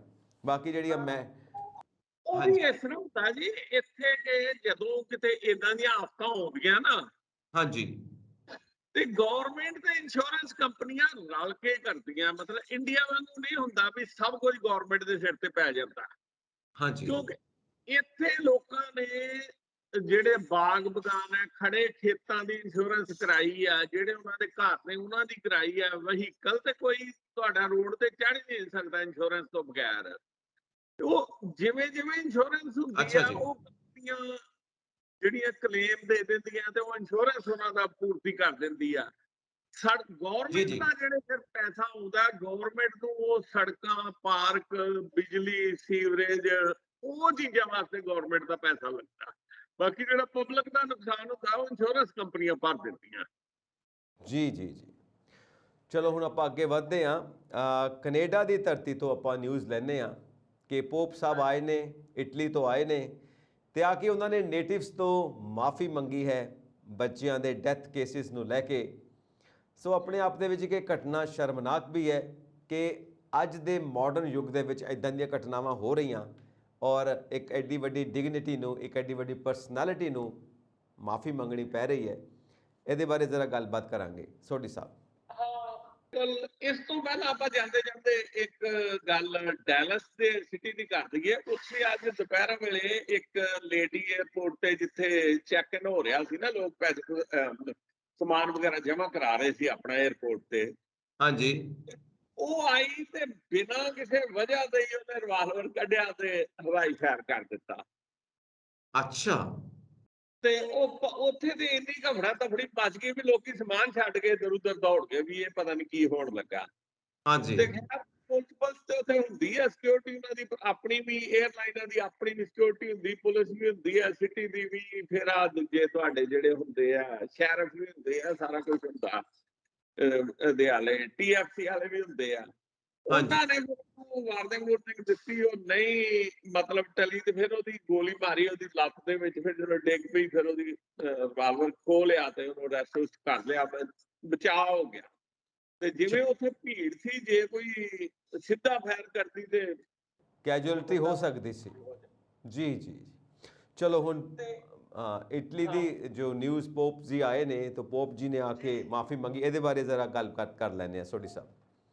ਮਤਲਬ ਜੀ, ਇੱਕ ਜਿਹੜੇ ਤੇ ਅੱਛੇ ਲੋਕ ਨੇ ਇਨਸਾਨੀਅਤ ਵਾਲੇ, ਉਹ ਤੇ ਇਸ ਚੀਜ਼ ਦੀ ਪਹਿਲਾਂ ਹੀ ਬੜੀ, ਚਾਹੇ ਉਹ ਕਿਸੇ ਵੀ ਫਿਰਕੇ ਨਾਲ ਸੀ, NRI ਸੀ, ਕੈਨੇਡਾ ਦੇ ਸੀ, ਜੋ ਵੀ ਸੀ, ਉਹ ਮਤਲਬ ਇਸ ਗੱਲ ਤੇ ਦੁਖੀ ਸੀ ਵੀ ਜੋ ਘਟਨਾ ਹੋਈ। ਇੱਕ ਸਕੂਲ ਚੋਂ 200 300 ਬੱਚਿਆਂ ਦੀਆਂ ਲਾਸ਼ਾਂ ਲੱਭੀਆਂ, ਹਾਂਜੀ ਖਾਸ ਕਰਕੇ BC ਵਾਲੇ ਪਾਸੇ, ਹੋਰ ਵੀ ਸਟੇਟਾਂ 'ਚ।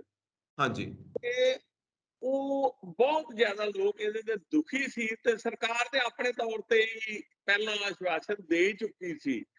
ਪਰ ਇਹਨਾਂ ਦੀ ਇੱਕ ਕੁਆਲਿਟੀ ਹੈ ਜੀ, ਵੀ ਇਹ ਜਿਹੜਾ ਵੀ ਬੰਦਾ ਵਾ, ਉਹਨੂੰ ਇਹ ਨਹੀਂ ਹੁੰਦਾ ਵੀ ਇੱਕ ਵਿਰੋਧੀ ਧਿਰ ਕਹਿ ਰਹੀ ਹੈ ਮੰਗ ਮਾਫੀ, ਤੇ ਉਹ ਕਹਿੰਦਾ ਮੈਂ ਨਹੀਂ ਮੰਗਣੀ, ਮੇਰੀ ਗਲਤੀ ਕੀ। ਇਹ ਨਹੀਂ, ਇਹ ਜਿੱਥੇ ਗਲਤੀ ਆ ਉਹਨੂੰ ਸਵੀਕਾਰ ਕਰ ਲੈਂਦੇ ਆ। ਜੀ ਤੇ ਹਾਂਜੀ, ਉਹ ਪੌਪ ਸਾਹਿਬ ਨੇ ਮਤਲਬ ਉਸ ਸ਼ਰੀਕੇ ਦਾ ਮਤਲਬ ਜਿਹੜੀ ਨੇਟਿਵ ਜਿਹੜੀ ਹੈਗੇ ਉੱਥੇ ਕਮਿਊਨਿਟੀ, ਵੀ ਇੱਕ ਹਿਸਾਬ ਨਾਲ ਉਹਨਾਂ ਦਾ ਦਿਲ ਜਿੱਤ ਲਿਆ। ਉਹ ਭਾਵੇਂ ਕਿ ਮਾਫੀ ਮੰਗਣ ਨਾਲ ਬੱਚੇ ਜਿਹੜੇ ਉਹਨਾਂ ਦੇ ਵਾਪਸ ਨਹੀਂ ਆ ਜਾਣੇ, ਬਟ ਇਹ ਆ ਕਿ ਅਗਲੇ ਸੋਚਦੇ ਆ ਵੀ ਕੱਲ ਨੂੰ ਕੋਈ ਹੋਰ ਸਾਡੇ ਨਾਲ ਧੱਕਾ ਕਰਨ ਲੱਗਾ, ਸੋਚੇਗਾ ਵੀ ਸਾਡੀ ਐਡੇ ਵੱਡੇ ਮਤਲਬ ਇੱਕ ਸ਼ਖਸੀਅਤ ਨੂੰ ਸੌਰੀ ਕਰਨਾ ਪਿਆ। ਬਿਲਕੁਲ ਸਹੀ ਗੱਲ ਹੈ। ਤੇ ਇਸ ਕਰਕੇ ਇਹ ਕੈਨੇਡਾ ਵਾਸਤੇ ਇੱਕ ਚੰਗਾ ਕਦਮ ਕਹਿ ਸਕਦੇ ਆ। ਬਿਲਕੁਲ ਠੀਕ ਹੈ, ਕਿਉਂਕਿ ਜਦੋਂ ਇਦਾਂ ਦੀ ਘਟਨਾਵਾਂ ਹੋਵੇ ਔਰ ਐਡੀ ਵੱਡੀ ਹਸਤੀ ਦੇ ਮਾਲਕ ਆ ਕੇ ਉਹਦੇ ਵਾਸਤੇ ਖਿਮਾ ਯਾਚਨਾ ਕਰਨ, ਤਾਂ ਆਪਣੇ ਆਪ ਦੇ ਵਿੱਚ ਇੱਕ ਹਿਸਟਰੀ ਕ੍ਰੀਏਟ ਹੋ ਜਾਂਦੀ ਹੈ, ਆਉਣ ਵਾਲੀਆਂ ਜਨਰੇਸ਼ਨਸ ਵਾਸਤੇ ਇੱਕ ਸਬਕ ਹੋ ਜਾਂਦਾ ਕਿ ਅਸੀਂ ਇਦਾਂ ਦੇ ਕੰਮ ਨਾ ਕਰੀਏ। ਨਾਲੇ ਸਰਕਾਰਾਂ ਨੂੰ ਜਾਂ ਜਿਹੜੀਆਂ ਸੰਸਥਾਵਾਂ ਨੇ, ਸਮਾਜ ਸੇਵੀ ਸੰਸਥਾਵਾਂ ਦੇ ਕੋਲ ਇੱਕ ਰਸਤਾ ਹੋ ਜਾਂਦਾ ਵੀ ਉਹਨਾਂ ਨੂੰ ਹੈਲਪ ਕਰਨ ਦਾ, ਵੀ ਵੇਖੋ ਜੀ ਪੌਪ ਸਾਹਿਬ ਵੀ ਇਹ ਕਰ ਗਏ, ਸਾਡਾ ਵੀ ਫਰਜ਼ ਬਣਦਾ। ਲੋਕਾਂ ਨੂੰ ਇੱਕ ਹੱਲਾਸ਼ੇਰੀ ਜਿਹੀ ਵੀ ਆ ਜਾਂਦੀ ਆ। ਇੱਕ ਸੋਢੀ ਸਾਹਿਬ ਹਾਂਜੀ, ਵਿਚਾਰਨ ਵਾਲੀ ਗੱਲ ਇਹ ਹੈ ਕਿ ਇਦਾਂ ਦੀ ਘਟਨਾ ਹੁੰਦੀ ਕਿਉਂ ਹੈ, ਕੀ ਕਾਰਨ ਨੇ ਇਹਦੇ ਪਿੱਛੇ? ਵੇਖੋ ਜਿਹੜੇ ਸਿਰ ਫਿਰੇ ਆ, ਉਹ ਹਰ ਬਰਾਦਰੀ 'ਚ ਹੈਗੇ ਆ, ਹਰ ਜਾਤ 'ਚ ਹੈਗੇ ਆ, ਹਰ ਧਰਮ 'ਚ, ਹਰ ਮਜ਼ਹਬ ਦੇ ਵਿੱਚ। ਕਿਤੇ ਘੱਟ ਹੈ, ਕਿਤੇ ਵੱਧ ਹੈ, ਕੋਈ ਕੁਛ ਕਰਦਾ, ਕੋਈ ਕੁਛ ਕਰਦਾ। ਮਤਲਬ ਇਹ ਜਿਹੜਾ ਕੈਨੇਡਾ ਦੇ ਵਿੱਚ ਹੋਇਆ ਸੀ ਨਾ, ਮਤਲਬ ਇਹ ਕੋਈ ਛੋਟਾ ਜਿਹਾ ਇੱਕ ਗਰੁੱਪ ਸੀ, ਉਹ ਆਪਣੇ ਲੈਵਲ ਤੇ ਹੀ ਕਰੀ ਗਿਆ। ਵੀ ਜੇ ਆਪਾਂ ਕੋਈ ਕੈਨੇਡਾ ਦੀ ਸਰਕਾਰ ਨੂੰ ਦੋਸ਼ ਦੇ ਦਈਏ ਜਾਂ ਕਿਸੇ ਖਾਸ ਇੱਕ ਫਿਰਕੇ ਨੂੰ ਦੇ ਦਈਏ, ਉਹ ਨਹੀਂ ਸੀ ਹੈਗਾ। ਇਹ ਕੋਈ ਵੈਸੇ ਹੀ ਮਤਲਬ ਜਿੱਦਾਂ ਮਤਲਬ ਕਿਤੇ ਲੱਕੜ ਦਾ ਢੇਰ ਪਿਆ ਤੇ ਕਿਸੇ ਇੱਕ ਮੋਛੇ ਨੂੰ ਸਿਉਂਕ ਲੱਗ ਗਈ, ਤੇ ਉਹ ਜਿੰਨਾ ਕੁ ਹੋ ਸਕਿਆ ਨੁਕਸਾਨ ਕਰ ਗਈ। ਮਤਲਬ ਕਾਈਂਡ ਆਫ ਐਸਾ ਓਕੇ ਓਕੇ। ਔਰ ਇਹ ਕੋਈ ਹਰ ਜਗ੍ਹਾ ਤੇ ਮੌਜੂਦ ਨੇ ਦੁਨੀਆ। ਪਾਰਸ਼ੈਲਿਟੀ ਨਹੀਂ ਸੀ ਹੋਈ, ਹਾਂਜੀ। ਮਤਲਬ ਕਿਸੇ ਇੱਕ ਫਿਰਕੇ ਵੱਲੋਂ, ਛੋਟੇ ਜਿਹੇ ਗਰੁੱਪ ਵੱਲੋਂ ਸੀ। ਸੋ ਸੋਢੀ ਸਾਹਿਬ, ਇੱਕ ਬਹੁਤ ਵਧੀਆ ਘਟਨਾ ਜੋ ਹੋਣ ਜਾ ਰਹੀ ਹੈ ਯੂਨਾਈਟਿਡ ਕਿੰਗਡਮ ਦੇ ਵਿੱਚ, ਜੋ ਭਾਰਤੀ ਮੂਲ ਦੇ ਰਿਸ਼ੀ ਸੁਨਕ ਜਿੱਤ ਸਕਦੇ ਨੇ, ਪ੍ਰਾਈਮ ਮਿਨਿਸਟਰਸ਼ਿਪ ਵਾਸਤੇ ਅੱਗੇ ਵਧਦੇ ਪਏ ਨੇ। ਜਿੱਤ ਸਕਦੇ ਨੇ ਮੈਂ ਇਸ ਕਰਕੇ ਕਹਿ ਰਿਹਾ ਕਿਉਂਕਿ ਵਧੀਆ ਕਾਰਗੁਜ਼ਾਰੀ ਹੈ, ਵਧੀਆ ਪਰਫਾਰਮੈਂਸ ਹੈ। BBC ਦੀ ਡਿਬੇਟ ਦੇ ਵਿੱਚ ਵੀ ਉਹਨਾਂ ਨੇ ਬਹੁਤ ਵਧੀਆ ਪ੍ਰਦਰਸ਼ਨ ਕੀਤਾ, ਜਿਸ ਤਰ੍ਹਾਂ ਉਹਨਾਂ ਦੀ ਪਕੜ ਹੈ ਆਰਥਿਕ ਮਾਮਲਿਆਂ ਦੇ ਉੱਤੇ। ਕਿਸ ਤਰ੍ਹਾਂ ਦੇਖਦੇ ਨੇ ਸਾਡੇ NRI ਭਾਈਚਾਰੇ ਦੇ ਲੋਕ ਇਸ ਘਟਨਾ ਨੂੰ? ਵੇਖੋ, ਉਹ ਇਸ ਵੇਲੇ ਜੀ ਪੋਜੀਸ਼ਨ ਇਹ ਆ ਵੀ ਉਹਦੇ ਉੱਤੇ ਸਾਰੇ ਵਿਸ਼ਵ ਦੇ ਜਿਹੜੇ ਭਾਰਤੀ ਭਾਈਚਾਰਾ ਜਿਹੜਾ, ਉਹਨਾਂ ਦੀ ਨਿਗਾਹ ਲੱਗੀ ਹੋਈ ਆ ਉਹਦੇ ਤੇ। ਹਾਂਜੀ। ਇੱਕ ਦੇਸ਼ ਦੇ ਸਿਰਫ ਇੰਗਲੈਂਡ ਦੇ ਨਹੀਂ, ਮਤਲਬ ਕਈਆਂ ਥਾਵਾਂ ਤੇ ਸ਼ਰਤਾਂ ਲੱਗੀਆਂ, ਕਿਤੇ ਸੱਟਾ ਲੱਗਾ, ਕਿਤੇ ਕੁਛ ਲੱਗਾ, ਕਿਤੇ ਕੁਛ ਲੱਗਾ। ਅੱਛਾ ਜੀ। ਲੋਕੀ ਬੜੀ ਉਮੀਦ ਕਰਦੇ ਆ। ਬਾਕੀ ਹੁਣ ਵੇਖੋ, ਗੱਲ ਦੋਵੇਂ ਹੀ ਰਹਿ ਗਏ ਆ, ਜਾਂ ਟਾਰਸ ਰਹਿ ਗਈ ਆ ਜਾਂ ਇਹ ਰਹਿ ਗਏ ਆ। ਬਾਕੀ ਤੇ ਸਾਰੇ ਰਾਉਂਡ ਕਲੀਅਰ ਹੋ ਗਏ ਆ। ਹਾਂਜੀ। ਉਹ ਗੱਲ ਉੱਥੇ ਆ ਕੇ ਆ ਜਾਂਦੀ ਆ ਵੀ ਜਿਵੇਂ ਗੁਰਬਾਣੀ ਕਹਿੰਦੀ ਵੀ ਸਾਹਿਬ ਹੱਥ ਵਡਿਆਈਆਂ ਜੇ ਭਾਵੇਂ ਧੰਦੇ, ਤੇ ਜਿਵੇਂ ਸਹੀ। ਮਤਲਬ ਮਨਮੋਹਨ ਸਿੰਘ ਨੂੰ ਚੇਤਾ ਵੀ ਨਹੀਂ ਵੀ ਰਾਜਨੀਤੀ ਚ ਆਉਣ ਦਾ, ਉਹਨੂੰ ਲਿਆ ਕੇ ਬਾਤਾ। ਓਬਾਮਾ ਸਾਹਿਬ ਦੀ ਹੋਰ ਕਈ ਏਦਾਂ ਮਿਸਾਲਾਂ ਆਪਣੇ ਕੋਲ ਹੈਗੀਆਂ ਨੇ ਵਿਸ਼ਵ ਦੇ ਵਿੱਚ, ਹਾਂਜੀ ਹਾਂਜੀ। ਵੀ ਜੇ ਕੋਈ ਵਾਹਿਗੁਰੂ ਵੱਲੋਂ, ਪਰਮਾਤਮਾ ਭਗਵਾਨ ਪਰਮੇਸ਼ਰ ਵੱਲੋਂ ਕੋਈ ਉਹਨਾਂ ਨੂੰ ਵਡਿਆਈ ਮਿਲਣੀ ਹੈ ਤੇ ਕੋਈ ਰੋਕ ਨਹੀਂ ਸਕਦਾ। ਸਹੀ ਗੱਲ ਹੈ। ਤੇ ਜੇ ਉਹਨਾਂ ਨੂੰ ਮਤਲਬ ਸਕਿਨ ਹੈ ਜਿਹੜੀ, ਸਕਿਨ ਦੇ ਰੰਗ ਦੇ ਆਧਾਰ ਤੇ ਮਿਲਦੀ ਹੈ ਤੇ ਫਿਰ ਬੜੀ ਟਫ ਹੈ, ਕਿਉਂਕਿ ਉਹ ਸਾਹਮਣੇ ਕਹਿੰਦੇ ਪਏ ਆ ਵੀ ਜਿਹਨੂੰ ਮਰਜ਼ੀ ਪਾ ਦਿਓ, ਇਹਨੂੰ ਨਾ ਪਾਇਓ, ਇੰਡੀਅਨ ਬੇਸ ਦੇ ਨੂੰ ਨਾ ਪਾਇਓ। ਤੇ ਹਾਂਜੀ ਉਹ ਜਿਵੇਂ ਆਪਾਂ ਪਿਛਲੇ ਹਫ਼ਤੇ ਵਿਚਾਰ ਕੀਤੀ ਸੀ ਵੀ ਉਹ ਜਦੋਂ ਸੋਨੀਆ ਗਾਂਧੀ ਦੇ ਉੱਤੇ ਜਾਂ ਹੋਰ ਕਈ ਇਹੋ ਜਿਹੀਆਂ ਗੱਲਾਂ ਹੋਈਆਂ, ਤੇ ਹਾਂਜੀ ਇਸ ਚੀਜ਼ ਦਾ ਅਗਲੇ ਨੂੰ ਮੌਕਾ ਮਿਲਦਾ, ਹਾਂਜੀ ਤੇ ਇਹ ਮਤਲਬ ਕਿ ਉਹ ਕਹਾਣੀ ਇੰਡੀਆ ਦੇ ਵਿੱਚ ਨਾ ਹੋਈ ਹੁੰਦੀ 2004 ਦੇ ਵਿੱਚ, ਤੇ ਫਿਰ ਸ਼ਾਇਦ ਇੰਨੀ ਫਾਈਟ ਵੀ ਟਫ ਨਹੀਂ ਸੀ ਹੋਣੀ, ਫਿਰ ਮਤਲਬ ਛੇਤੀ ਨਿਕਲ ਜਾਣਾ ਸੀ।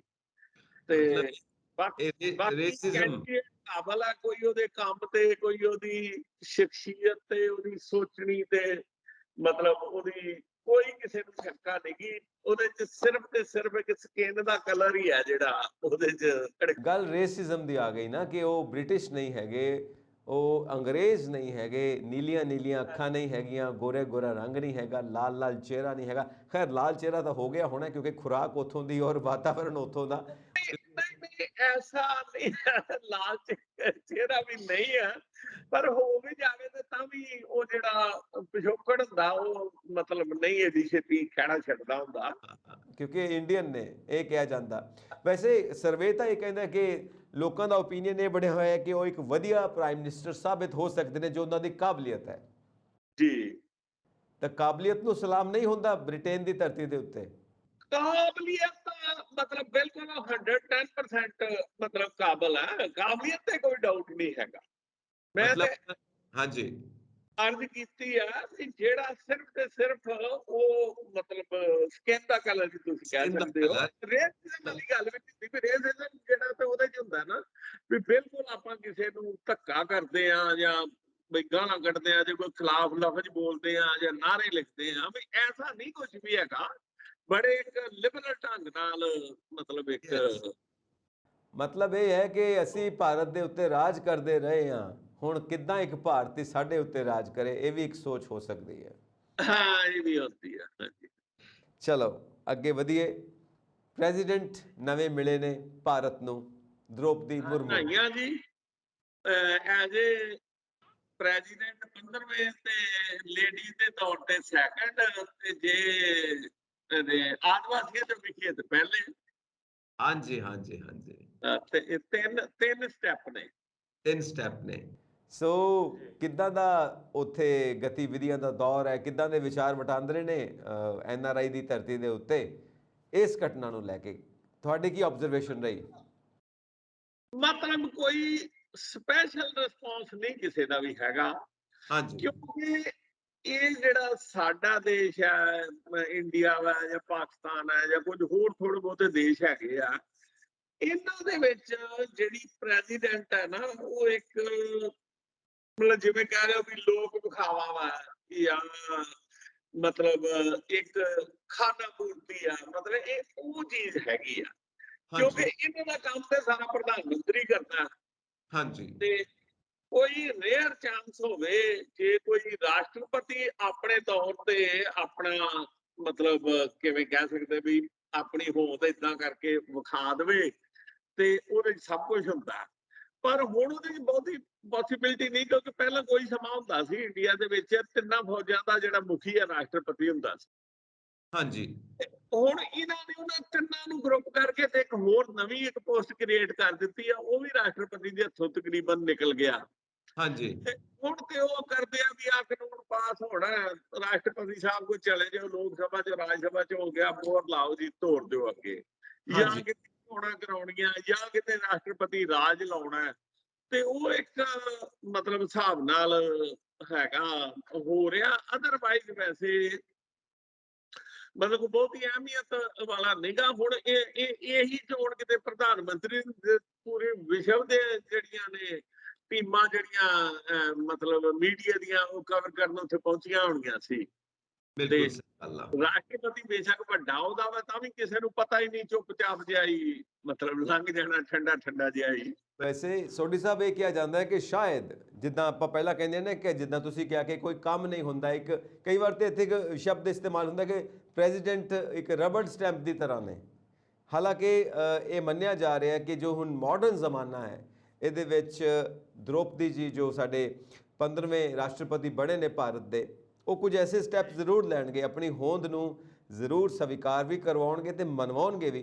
ਕੁਝ ਨਾ ਕੁਝ ਅਜਿਹੇ ਸਟੈਪ ਲੈਣਗੇ, ਭਾਵੇਂ ਫੈਡਰਲ ਸਟਰਕਚਰ ਕਨਸਟੀਟਿਊਸ਼ਨ ਦੇ ਮੁਤਾਬਿਕ ਕੁਝ ਹੋਰ ਹੈ, ਪਰ ਨਵੀਆਂ ਸੋਧਾਂ ਹੋ ਸਕਦੀਆਂ ਨੇ, ਨਵੇਂ ਸਟੈਪਸ ਚੁੱਕੇ ਜਾ ਸਕਦੇ ਨੇ, ਜਿਹਦੇ ਵਿੱਚ ਇੱਕ ਐਕਟਿਵ ਪਾਰਟਿਸਿਪੇਸ਼ਨ ਹੋ ਸਕਦੀ ਹੈ ਪ੍ਰੈਜ਼ੀਡੈਂਟ ਆਫ ਇੰਡੀਆ ਦੇ। ਬੜੀ ਚੰਗੀ ਗੱਲ ਆ, ਆਈ ਵਿਸ਼ ਕਿ ਇਹ ਹੋਵੇ।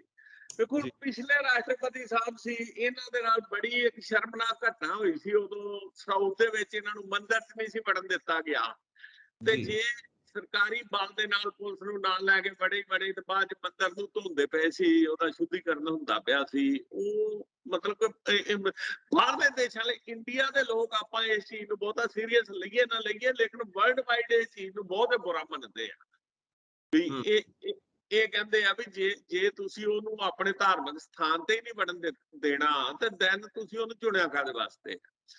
ਤੇ ਬਾਕੀ ਜੀ ਸਭ ਤੋਂ ਖੰਨਾ ਸਾਹਿਬ ਗੱਲ ਇਹ ਆ ਵੀ ਜਿਹੜਾ ਵਕਤ ਹੈ ਨਾ, ਇਹ ਸਭ ਤੋਂ ਬਲਵਾਨ ਵਕਤ ਹੁੰਦਾ। ਹਾਂਜੀ। ਤੇ ਉਹ ਤਾਕਤ ਵੀ ਜਿਹੜੀ ਆ ਉਹ ਰੱਬ ਹੀ ਬਖਸ਼ਦਾ ਕਿਸੇ ਨੂੰ। ਹੁਣ ਇੰਡੀਆ ਦੇ ਵਿੱਚ ਜਿੰਨਾ ਚਿਰ TN ਸ਼ੇਸ਼ਨ ਨਹੀਂ ਸੀ ਆਇਆ, ਤੇ ਚੋਣ ਕਮਿਸ਼ਨਰ ਨੂੰ ਸਮਝਦੇ ਹੀ ਕੱਖ ਨਹੀਂ ਵੀ ਪਤਾ ਨਹੀਂ ਕੀ ਹੁੰਦਾ। ਤੇ ਜਦੋਂ ਕਿਹਾ ਕਿ ਵੀ ਮੈਂ ਆ ਸਰਕਾਰੀ ਖੰਭਿਆਂ ਤੇ ਬੋਰਡ ਨਹੀਂ ਲੱਗਣ ਦੇਣੇ, ਏਦਾਂ ਮੈਂ ਸਪੀਕਰ ਨਹੀਂ ਵੱਜਣ ਦੇਣੇ, ਏਦਾਂ ਮੈਂ ਪੈਸੇ ਨਹੀਂ ਵੰਡਣ ਦੇਣੇ, ਮੈਂ ਏਦਾਂ ਆ ਨਹੀਂ ਕਰਦੇ, ਤੇ ਲੋਕੀਆਂ ਹਿੱਲ ਕੇ ਰਹਿ ਗਏ ਵੀ ਇਹ ਹੈ ਏਡੀ ਪਾਵਰ ਹੁੰਦੀ ਆ। ਅੱਜ ਤੇ ਕਿਸੇ ਨੇ ਵਿਖਾਈ ਹੀ ਨਹੀਂ।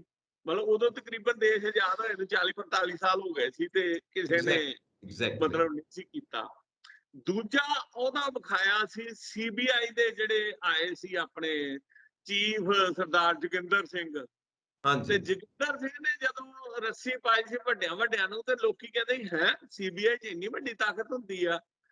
ਤੇ ਉਹ ਆਸ ਕਰਦੇ ਆ ਵੀ ਕੋਈ ਵੀ ਰਾਸ਼ਟਰਪਤੀ ਹੋਵੇ ਆਪਣੀ ਹੋਂਦ ਇੱਕ ਵਾਰੀ ਵਿਖਾ ਦੇਵੇ, ਤੇ ਦੈਟਸ ਗ੍ਰੇਟ, ਕਿਉਂਕਿ 140 ਕਰੋੜ ਦੀ ਆਬਾਦੀ ਵਾਲਾ ਦੇਸ਼ ਆ। ਤੇ ਮਤਲਬ ਇਹਦੇ 'ਚ ਕੋਈ ਨਾ ਕੋਈ ਤਾਂ ਹੋਣਾ ਹੀ ਚਾਹੀਦਾ, ਕਿਸੇ ਨਾ ਕਿਸੇ ਦੇ ਉੱਤੇ ਮਤਲਬ ਰੱਖਣੀ ਚਾਹੀਦੀ ਹੈ ਸਾਰੀ ਕਹਾਣੀ। ਜੀ, ਚਾਈਨਾ ਤੋਂ ਵੀ ਸ਼ਾਇਦ ਅੱਗੇ ਲੰਘ ਜਾਈਏ ਅਸੀਂ ਆਬਾਦੀ ਦੇ ਰੇਸ ਦੇ ਵਿੱਚ, ਇਹ ਮੰਨਿਆ ਜਾ ਰਿਹਾ ਆਉਣ ਵਾਲੇ ਸਮੇਂ ਦੇ ਵਿੱਚ। ਖੈਰ ਸੋਢੀ ਸਾਹਿਬ, ਸਮਾਂ ਹੁਣ ਸਾਡਾ ਇਹ ਕਹਿੰਦਾ ਕਿ ਆਪਾਂ ਤੁਹਾਨੂੰ ਸਤਿ ਸ਼੍ਰੀ ਅਕਾਲ ਕਰਕੇ ਤੁਹਾਨੂੰ ਸ਼ੁਕਰੀਆ ਅਦਾ ਕਰੀਏ ਕਿ ਤੁਸੀਂ ਸਾਨੂੰ ਸਮਾਂ ਦਿੱਤਾ, ਤੇ ਨਾਲ ਆਪਣੇ ਦਰਸ਼ਕਾਂ ਦਾ ਵੀ ਸ਼ੁਕਰੀਆ ਅਦਾ ਕਰੀਏ। ਜੀ ਸੋਢੀ ਸਾਹਿਬ, ਸਤਿ ਸ਼੍ਰੀ ਅਕਾਲ। ਸਤਿ ਸ਼੍ਰੀ ਅਕਾਲ, ਬਹੁਤ ਬਹੁਤ ਸ਼ੁਕਰੀਆ ਸੋਢੀ ਸਾਹਿਬ। ਤੇ ਦਰਸ਼ਕਾਂ ਦਾ ਵੀ ਬਹੁਤ ਬਹੁਤ ਸ਼ੁਕਰੀਆ ਕਿ ਤੁਸੀਂ NRI ਵਰਲਡ ਦਾ ਹਿੱਸਾ ਬਣਦੇ ਹੋ। ਆਪਣੇ ਵਿਚਾਰ ਸਾਨੂੰ ਜ਼ਰੂਰ ਇਨਬਾਕਸ ਕਰੋ। ਹੋਰ ਤੁਸੀਂ ਕੀ ਕੁਝ ਚਾਹੁੰਦੇ ਹੋ ਇਸ ਸ਼ੋਅ ਦੇ ਵਿੱਚ, ਸਾਨੂੰ ਜ਼ਰੂਰ ਲਿਖੋ, ਤੇ ਵੇਖਦੇ ਰਹੋ ਪੰਜਾਬ ਮੇਲ USA TV। ਸਤਿ ਸ਼੍ਰੀ ਅਕਾਲ ਜੀ।